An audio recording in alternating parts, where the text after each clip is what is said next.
Midway, December 7th, 1941, a date which will live in infamy.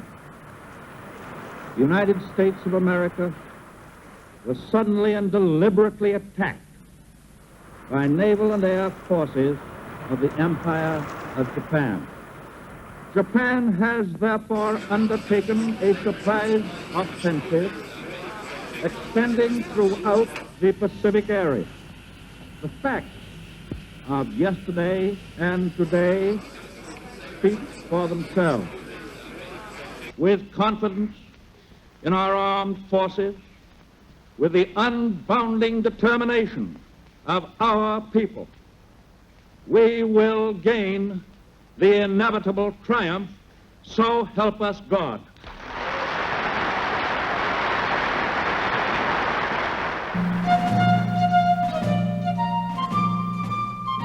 Admiral Yamamoto, the mastermind behind the devastating Pearl Harbor attack, warned the Japanese War Cabinet, "We have woken a sleeping giant." Yamamoto knew that no nation on earth could match the industrial might of the United States. The knockout blow against the US fleet was designed to give the Japanese time to inflict a series of crushing defeats on the US Navy in the Pacific to force them to negotiate a rapid peace on Japanese terms. Meanwhile, at Pearl Harbor, all too late, the island was now guarded by well-dispersed fighters, fully armed, with pilots strapped in, and ready to take on any Japanese follow-up attack detected by long-range patrols.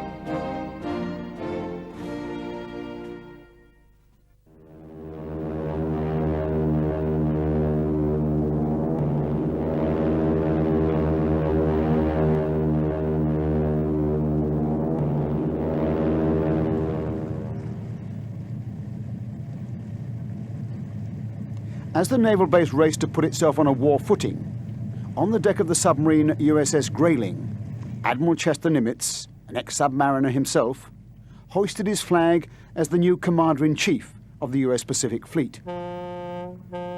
He had a huge mountain to climb. Meanwhile, following the attack, the hatred of the Japanese was intense. All ethnic Japanese, 37% of the pre-war island population, had without exception been evicted from their homes and interned. For the US Navy codebreakers on the island, it robbed them of their vital Japanese speakers. Pearl Harbor became an island under siege.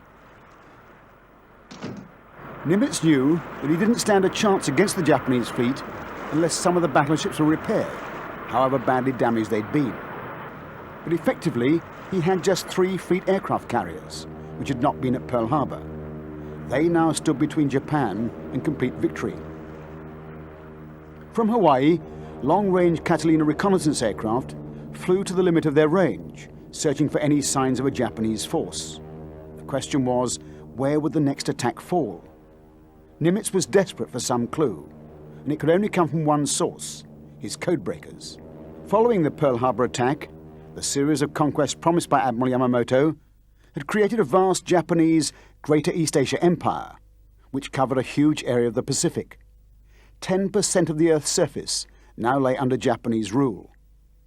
From 160 degrees west, southwards to the Pacific Islands, then westwards through the Coral Sea to menace Australia, and on to New Guinea, Java, Sumatra, northwest to Burma, Malaya, Singapore, and the Indian Ocean.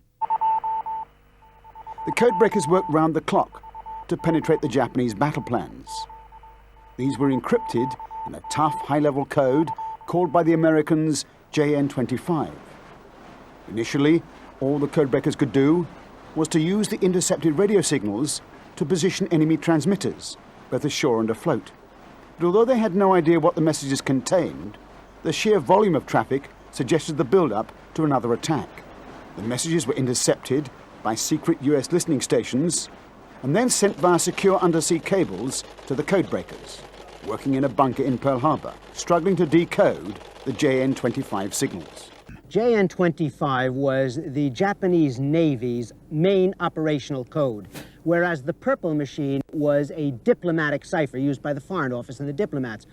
Purple was difficult to solve, but once solved was easier to go along with. On the other hand, JN25 was a more difficult code to solve, not because of anything inherent in it, but because we had fewer intercepts, therefore less to work on. JN25 was a numerical code. It consisted of over 45,000 five-figure code groups, which stood for key Japanese words and phrases. To these basic five-figure numbers, they added random numbers, taken from a top-secret codebook. Two numbers were added together by non-carrying arithmetic. Finally, the message was transmitted as a string of apparently meaningless numbers. In Pearl Harbor, Commander Joe Rochford was ordered by Admiral Nimitz to attack the JN25 code as a matter of supreme urgency. Without exaggeration, America's fate depended on it. His chief codebreaker was Tom Dyer. Everybody was drafted in to help, even the bandsman from the sunken battleship California. It was Dyer's genius to use the then brand new IBM tabulating machines to help number crunch.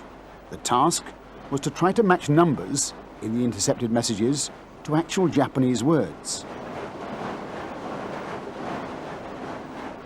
A mammoth task in that pre-computer age. On top of that, he had to train men on crash courses to learn Japanese, the most difficult written language in the world. Well, the language is so foreign, if you forgive the expression, to non-Orientals. It's a completely different concept of pictographs, basically pictures representing words and ideas. And it's difficult. In order to read a Japanese paper, for example, one should know at least 2,000 and preferably 3,000 characters. Once the concept is achieved, then there's the business, the mechanical memorization of these characters. They can be everything from a simple one-stroke character, the word one is just one stroke, up to characters that have as many as 30 strokes within one character. Very, very complex. A major problem was the use in Japanese of what are called homophones, words which sound the same, but which have entirely different meanings. A good example is the word that is now a name of a popular watch, a Japanese-made watch, Seiko, S-E-I-K-O. It's made up of two characters, and offhand I can think of 4 or 5 different meanings, totally different meanings. In addition to the watch name, there is a word Seiko, which means success. There's a word starlight, steel manufacturer, sexual intercourse is one meaning of Seiko. A perfume is another one. And a resort to a dictionary would yield another 10 or 12 more, totally different characters. By early April 1942, the interception of JN25 signals became a flood. Something was clearly up. At last, after months of round-the-clock effort, they began to read scattered bits of the most secret Japanese signals. By the end of April, the codebreakers at Pearl Harbor were able to reveal to Admiral Nimitz details of a major Japanese attack codenamed MO. It was the invasion of Port Moresby in New Guinea, as a springboard from which to invade Australia itself. Operation MO was, like all Japanese operations, complex. On the 30th of April, the Japanese striking force, with 2 fleet carriers, Zukaku and Shukaku, 2 heavy cruisers, and a number of destroyers, sailed to cover the huge Port Moresby invasion fleet. The Japanese had no idea where any American warships might be. Admiral Nimitz, on the other hand, had from his codebreakers almost the entire Japanese plan for Operation MO. He dared not risk the loss of any more ships, but he had to defend Australia.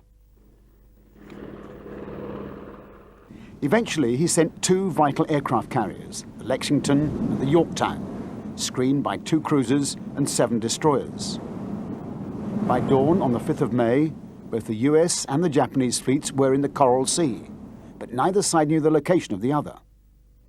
At first light, the Americans launched search aircraft to try to locate the Japanese ships, as a result of which they found and sank the light carrier Shoho, separated from the main Japanese fleet, the first Japanese loss of the Pacific War. Welcome though that news was, when the pilots returned, the whereabouts of the powerful enemy battle force was still unknown. They could loom over the horizon at any moment. If that happened during a vital refueling operation, it would mean a disaster. And now the Japanese were fully warned that a major American carrier force was loose in the Coral Sea. By the night of the 7th, although the two massive fleets still didn't know the precise location of the other, they were in fact only some 40 miles apart, just a few minutes flying time by attack aircraft. The 8th of May dawned bright and calm. Within hours, search aircraft from both sides located their enemy. The Battle of the Coral Sea commenced. It was the first naval battle in history to be fought entirely by aircraft. 82 US bombers and covering fighters took off from the Lexington and the Yorktown to attack the Japanese ships. But their attack was only a partial success. The two Japanese fleet carriers were fast and well armed. One was bombed but not hit. The second was hit by two bombs which damaged the flight deck and started a fire. But for the American ships, there was disaster. The Yorktown was hit by a single 500-pound bomb which started a fire below decks. And the USS Lexington, Lady Lex, the first heavy carrier of the US Navy, was mortally wounded and had to be abandoned, with 216 of her crew dead and with 36 aircraft still on board. Thus ended the Battle of the Coral Sea. The Japanese invasion of Port Moresby had been stopped, but the Americans had lost the Lexington and had the Yorktown badly damaged. Admiral Nimitz now really had his back to the wall. And the American pilots had learned that their aircraft were totally outclassed by the Japanese Zero fighters. Japan was poised to win control of the entire Pacific Ocean. Admiral Yamamoto now knew that he could win the war if only he could force a major decisive battle before the Americans could get their production machine going at full speed. Admiral Nimitz had one remaining decisive weapon, the Codebreakers at Pearl Harbor. He now relied totally on their ability to break JN25 to avoid a crushing defeat.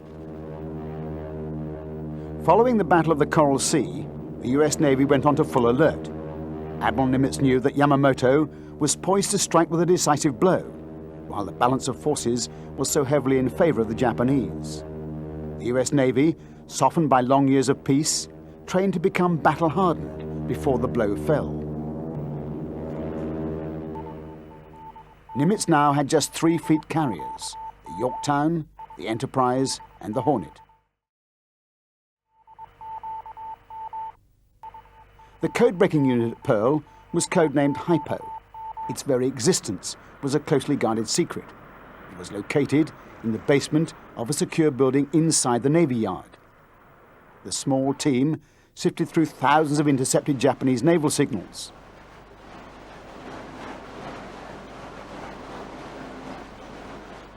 Joe Rochford, the team leader, slaved away night and day, searching for clues. Early in May, they began to put together signs of another major Japanese naval operation, codenamed this time MI. Where was it aimed? Edwin Layton, Rochford's senior intelligence officer, came up with a target identification as simply 2 letters, AF. But where was AF? They had to know. Washington thought that AF was in the Aleutians, 3,000 miles away to the north. Others thought that AF must be Pearl Harbor itself, but Rochford guessed that AF could be Midway Island. He drew up a plan to test his hunch.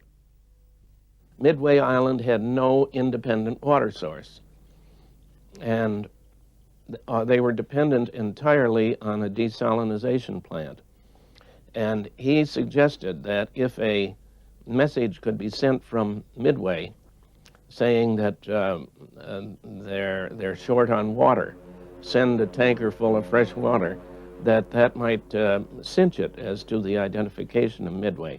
So they got Admiral Nimitz's approval for it, called the commanding officer at Midway, told him to send a message in a low-level code that said they needed fresh water. And within 2 days, the Japanese had said, AF has a problem. They're short on water. And that was the proof they needed. As a result of this brilliant trap, the garrison on Midway was placed on full alert.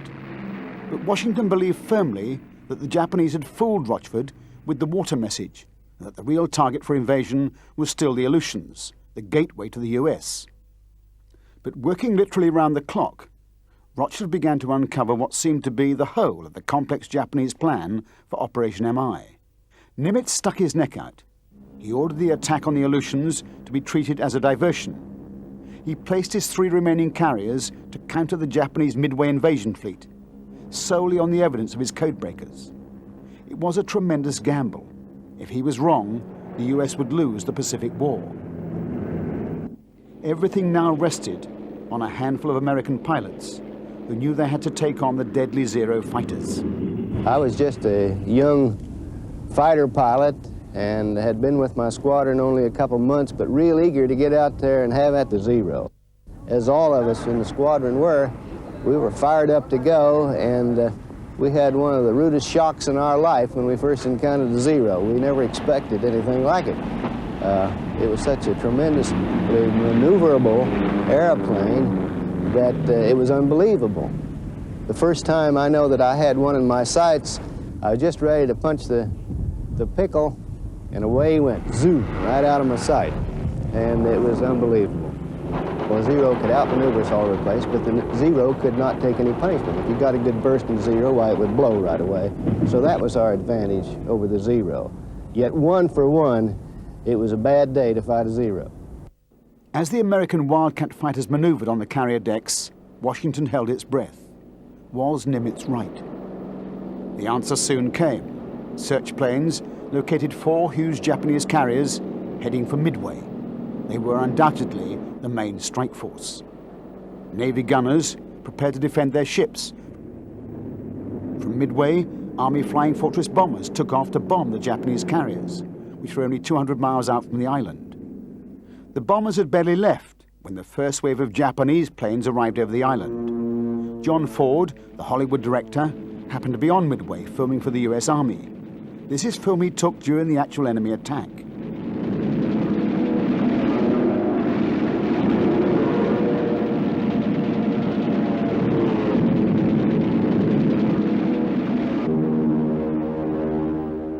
As the battle hotted up, US Marine dive bombers took off from Midway to attack the enemy.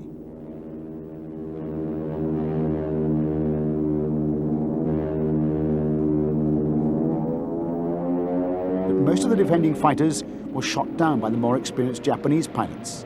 The attacking aircraft controlled the skies over the island.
As the Japanese attack planes returned to their carriers, a wave of American aircraft left the teak decks of the Enterprise and the Hornet and set course for the enemy ships now 200 miles away.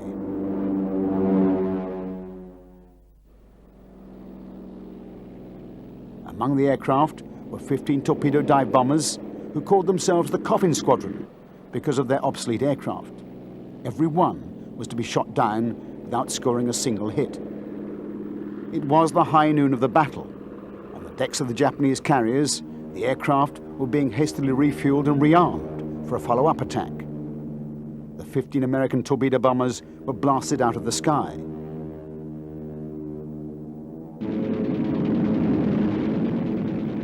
But high above the battle, the dive bombers, which had taken off from the Enterprise, led by Lieutenant Commander Wade McCluskey, were searching for the enemy carriers. As he was about to turn for home, he just glimpsed far below a Japanese destroyer turning at full speed. It was the moment of fate. The aircraft peeled into the attack.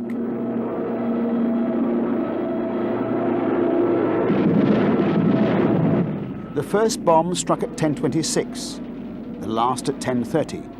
In those 4 minutes, 4 Japanese fleet carriers were fatally hit and set alight. They were all to sink. The Battle of Midway, indeed the whole Pacific War, was turned. Never in the history of war has there been such a rapid change of fortune. One Japanese carrier, the Hiryu, was not attacked, and her torpedo aircraft set upon the American carriers.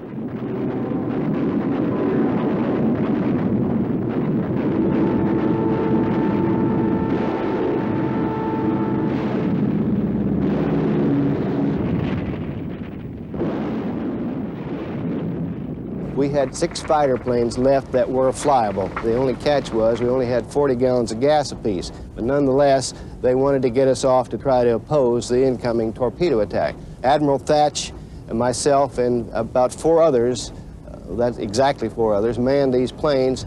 And by the time we got off deck, the ship was firing across the deck, and all the ships in the fleet with us were firing, putting up quite a barrage. And I can vividly remember going off the deck, trying to crank up my wheels, charge my guns, which we had to do manually, and try to catch the torpedo planes coming in. I did catch one and possibly another.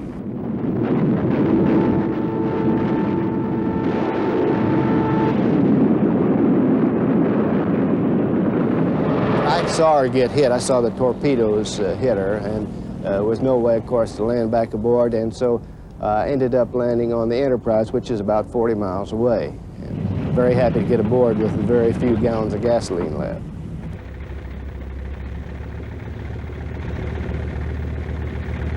Now the aircraft that had sunk the enemy carriers returned. Their air crews were jubilant. Admiral Nimitz praised them to the skies. But he had no doubt where the highest honours lay, with the Codebreakers. As he wrote in his dispatches, without the Codebreakers, his fleet would have been 3,000 miles from Midway when the Japanese attacked. Midway did not fall, but the price was high. The Yorktown and the destroyer Henman were sunk, 92 aircraft and their air crews were lost. The American production machine went into high gear. They would commission no less than 150 carriers and build 300,000 aircraft during the war years. The Japanese could not even replace their losses. Once again, the Codebreakers had proved themselves to be a decisive weapon of modern war.